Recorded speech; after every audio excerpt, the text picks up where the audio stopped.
នៃព្រះរាជានៃកម្មវិធីរបស់យើងដល់នេះហើយបានធ្វើទៅស្គប់ផង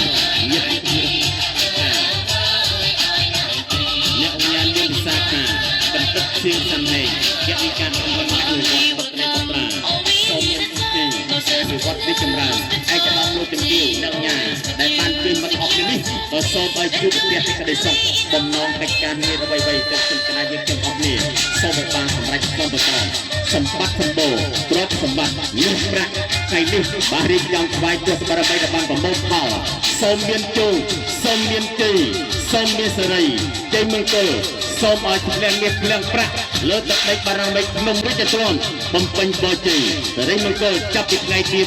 28ឆ្នាំ2029នេះទៅឲ្យបានចម្រើនគប់សមគប់ដូចបំណងព្រះរាជានគរខេមរបុរីថ្វាយទស្សបរមីសម្ដេចរាជក្រមរដ្ឋរស់ប្រសាទថ្វាយដល់ទស្សបរមី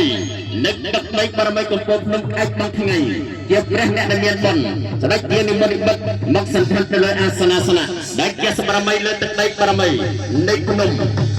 ទស្សពិនដែលជាសបរមីទឹកដីបរមីភ្នំប្រសិទ្ធស្រីត្រង់អស់លោកប្រាសា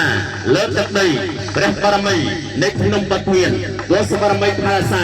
ភ្នំរាប់បានភ្នំចុងសំឡេង